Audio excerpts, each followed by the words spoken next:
श्री शिवाय नमस्तुभ्यम। बहुत सुंदर तिथियां हैं सोमवार, मंगलवार और गुरुवार, अर्थात दशमी, एकादशी और द्वादशी। आपको इन तिथियों में जब भी समय मिले आप शिव शक्ति उपासना जरूर से कीजिएगा, श्रीहरि विष्णु की उपासना कीजिएगा। गुरु जी कहते हैं आप अगर व्रत नहीं कर सकते हैं तो पावन पवित्र तिथियों में महादेव की सरल सी पूजा आराधना आपके भाग्य की रेखाएं प्रबल कर सकती हैं। तो दो उपाय ऐसे हैं जिसे आपको जब भी समय मिले इन 3 तिथियों में, उनमें से आप किसी भी दिन कर सकते हैं। निरंतर रूप से भी करें, आपको जब समय मिले मेरा वीडियो प्राप्त हो तब भी आप कर सकते हैं। कब कैसे करें, किस स्वरूप में करें, ध्यान से सुने। सबसे पहला तो सबसे सरल उपाय आपको बताना चाहूँगी, जो कि गुरुजी ने हाल की ही कथा में बताया है और आपने किया भी होगा। इसके बाद अन्य उपाय हैं, उन्हें भी जरूर से सुन लीजिएगा। आपको प्रथम उपाय विशेष तौर पर अपने पूजा की थाली में विशेष में आपको एक गोल बत्ती का घी का दीपक, जल का लोटा, ताकि पितरों की भी कृपा हो, घर के सभी दोष खत्म हो, अपने घर के मटके से भर लेना है। और एक लाल फूल और एक सफ़ेद फूल भी अपनी पूजा की थाली में रखना है। साथ के साथ 2 बेलपत्र भी रखनी है। आप सभी ने यह उपाय सुना होगा और करने का भी प्रयत्न किया होगा। इसका लाख गुना फल है, मैंने तो कर लिया और बहुत सुंदर, मैंने आशा की है महादेव से कि इसका परिणाम मुझे मिलेगा। तो आप भी यह आशा उम्मीद करते हैं तो विश्वास से यह उपाय कर लीजिएगा। यह उपाय आप मनचाहे विवाह, पुत्र प्राप्ति, रोग, कर्ज, संकट मुक्ति सभी के लिए कर सकते हैं। तो आप सभी को विशेष तौर पर 2 बेलपत्र, 2 फूल अपनी पूजा की थाली में रख लेना है और जल का लोटा और गोलबत्ती का घी का दीपक लेकर चले जाना है महादेव के मंदिर में। सबसे पहले हमेशा पूजा में पूर्व या उत्तर दिशा की ओर अपना मुख करना चाहिए। जो भी मनोकामना है महादेव की तरफ एकटक देखते हुए आप सबसे पहले प्रणाम करें। जो शिव मंदिर की चौखट होती है उसे भी प्रणाम करें।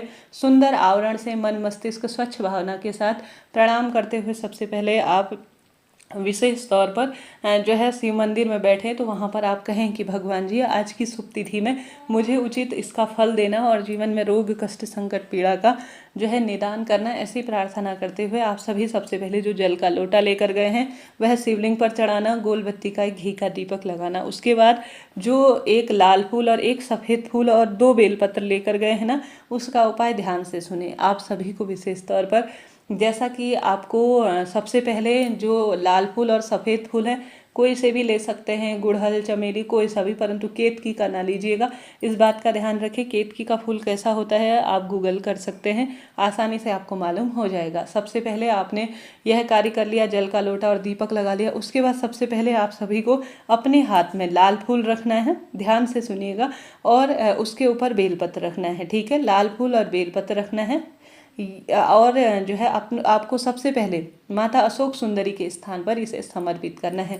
कैसे समर्पित करेंगे? इस तरह से समर्पित करेंगे कि लाल फूल नीचे आए और बेलपत्र ऊपर से आए शिवलिंग के ऊपर। ठीक है, और जो डंडी है वह नीचे की ओर हो और तीनों पत्तियों का मुख ऊपर की ओर होना चाहिए। ठीक है, सरल सी यह प्रक्रिया है, स्क्रीन पर मैंने करके दिखाया है। जो सफ़ेद फूल है उसे शिवलिंग पर चढ़ाना है और ऊपर से जो है बेलपत्र आपको रखनी है।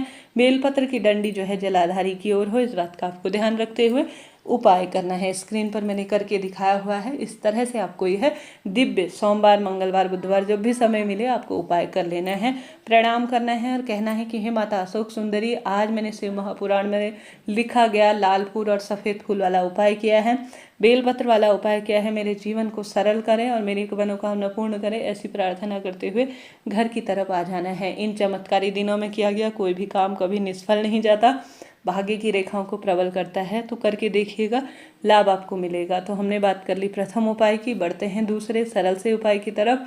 यह उपाय भी बहुत सरल है और यह बहुत पहले गुरुजी ने बताया था। अगर आप सभी इसे कर लेते हैं तो आपको लाभ इसका मिलता ही है।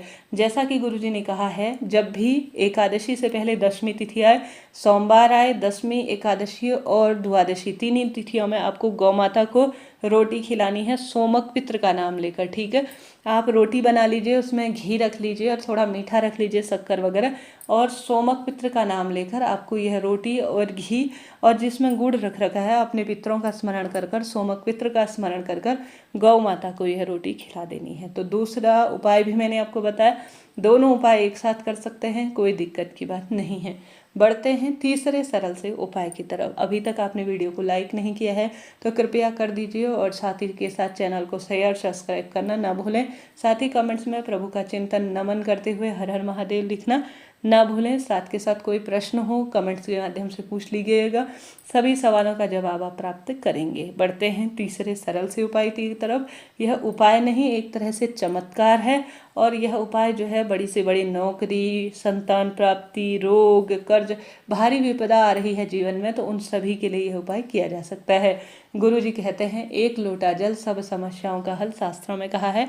तो मात्र एक बेलपत्र और एक जो है बाल्टी, जो कि दूध की बाल्टी हो, उसका प्रयोग करना है, या कोई सी भी बाल्टी हो, उसमें आप सभी को 7 लोटा जल डाल लेना है। कितना अपने घर से नापेंगे, 1 लोटा जल बाल्टी में रख दिया, इस तरह से आपको 7 लोटा जल एक जल के पात्र के अंदर डाल देना है।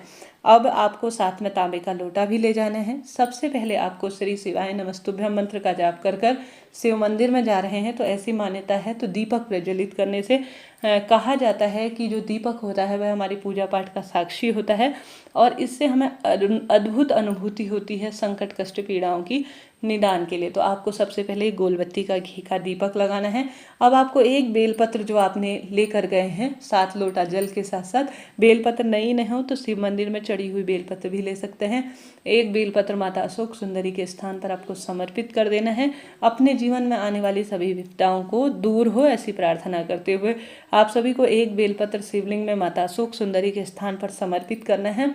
बेलपत्र की डंडी का मुख नीचे की ओर हो, तीनों पत्तियां ऊपर की ओर हों, बढ़ते हुए क्रम में होनी चाहिए, इस बात का ध्यान रखें। तो हमेशा जो है आपको यह ध्यान रखना है, कभी भी शिवलिंग पर फूल पत्ती समर्पित करते हैं तो ऐसे शास्त्रों में मान्यता है कि हमेशा ऊपर की ओर, जैसे फूल उगते हैं तो ऊपर की ओर उनका मुख होता है, तो ठीक यही प्रक्रिया आप अपनाएं।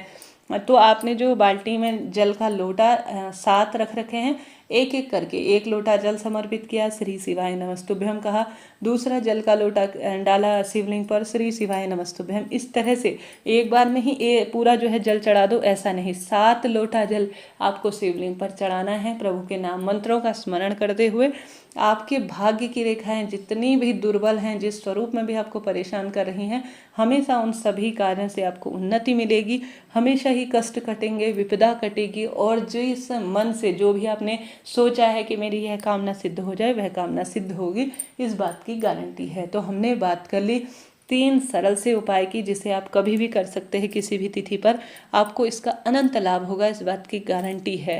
कैसा लगा वीडियो बताइएगा जरूर। मन से करेंगे ना कोई कार्य, महादेव के घर देर है अंधेर नहीं है, बस थोड़ा सा कोई भी कार्य में समय लग रहा होगा, कहीं ना कहीं आपको लग रहा होगा कि मेरे लिए यह उपाय नहीं बने हैं, मैंने सब कर कर देख लिया, परंतु ऐसा नहीं है। आप कोई भी कार्य कर रहे हैं तो इसका परम सुख तो आपको मिलता ही है, वह भले ही किसी भी स्वरूप में हो।